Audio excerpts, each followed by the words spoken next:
नमस्ते। आखिर हिंदी समूह के इस पठन श्रृंखला में मैं प्रेमिका लता आपका स्वागत करती हूँ।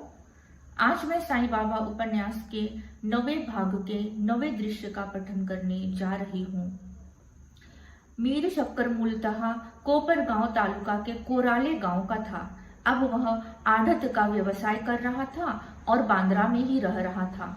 वह साईं भक्त था। साईं बाबा पर उसका पूर्ण विश्वास था।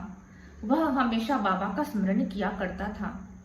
आढ़तिया होने के कारण उसे हमेशा घूमना पड़ता था। वैसे भी उसे घूमने फिरने का शौक था और फिर धीरे धीरे उसके जोड़ों में दर्द शुरू हुआ। आहिस्ता आहिस्ता उसका दर्द बढ़ता चला गया और वही दर्द उसका नासूर बन गया। उसे उठना बैठना भी मुश्किल सा हो गया। सारा बदन दर्द करता रहता। एक दिन उसने परेशान होकर अपनी पत्नी से कहा, अब मैं जिंदा नहीं रह सकता। ऐसा मत कहिए, उसने घबराकर कहा। फिर क्या करूं?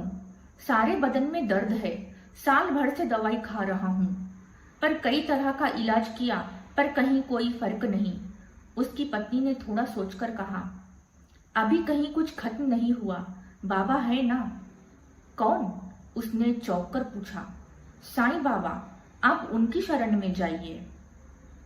साईं का ध्यान आते ही अमीर का चेहरा एकदम खिल गया। उसकी चिंता ही मानो खत्म हुई। हाँ, सही है, मैं तो खामखा निराश हो गया था। बाबा ने कितने ही असाध्य रोग ठीक किए हैं। जोड़ों का दर्द ठीक करना उनके लिए क्षुद्र सी बात है। आप उन्हीं के शरण में जाइए। जी। और दूसरे ही दिन अमीर शिरडी के लिए रवाना हुआ। उसके जोड़ों में दर्द था ही, पर उसमें उत्साह का संचार हुआ था। उसकी बाबा पर अटूट श्रद्धा थी।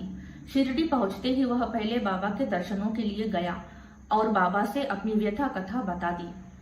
अमीर, कितनी मेहनत करता है तू, कितने कष्ट उठाता है। अपना सारा जीवन भाग दौड़ में ही बिताएगा। शरीर को इसी तरह सतत काम में लगाओगे तो वह तो परेशान करेगा ही ना। तेरा जोड़ों का दर्द ठीक होगा, कम भी होगा, पर श्रद्धा रख और मेरी चावड़ी में निश्चिंत होकर रह। जब तक मैं कहूंगा तब तक वहां रहना। मेरी अनुमति के बिना वहां से जाना नहीं। मैं हर दूसरे दिन वहीं आकर सोता हूँ। यहाँ दर्शनों के लिए तुम्हें आने की जरूरत नहीं है, समझे? जी। जा, अल्लाह तेरा भला करे। अमीर वहां से निकलकर सीधे चावड़ी पहुंचा। चावड़ी खुद साईं वहां रहा करते थे, फिर भी उसकी दशा खराब थी। चावड़ी बहुत पुरानी थी। उसकी दीवारें खोखली हुई थी। कहीं से कहीं पत्थर गिर गए थे। पूरी चावड़ी में गिरगिट दौड़ रहे थे। दीवारों पर छिपकलियां थी। बिच्छू भी आराम फरमा रहे थे। जहरीले सांपों ने भी चावड़ी में ही अपना डेरा जमा लिया था। कीचड़ से लथपथ सुअर भी घूम रहे थे। जानवरों से भी भयंकर कई महारोगी, असाध्य रोगी और जरा जर्जर लोगों ने वहां आसरा लिया था। अमीर ने वह सारा दृश्य देखा और उसके रोंगटे खड़े हो गए। वह एक अमीर आदमी था। उसने खूब पैसा कमाया था। वहां एक मकान लेकर रहना उसके लिए एक मामूली सी बात थी, पर बाबा की आज्ञा थी। उनकी अवज्ञा करना संभव नहीं था। उसने वहीं एक अच्छी जगह देखकर दरी बिछाई और मन को दृढ़ रखने की कोशिश करने लगा, पर 2 दिन में ही वह परेशान हो उठा। ऊपर से बरसात, नीचे गीलापन, उबड़ खाबड़ फर्श, तेज और ठंडी हवा। चावड़ी के आधे हिस्से में कूड़ा भरा पड़ा था और उसकी दुर्गंध अलग से आ रही थी। पर अमीर को प्रकाश की एक किरण दिखाई पड़ी और वह उस माहौल में भी खुश हो उठा।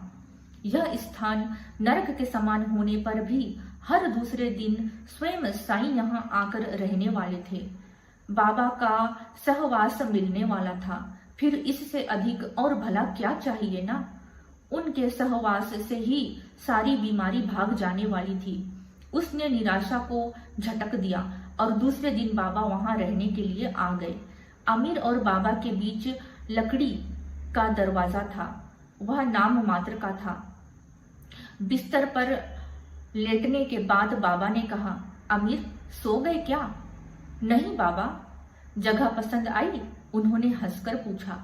बाबा, कल आप जब यहाँ नहीं थे तो यह जगह मुझे नरक सी लग रही थी, पर आपके आने से जन्नत सी लग रही है।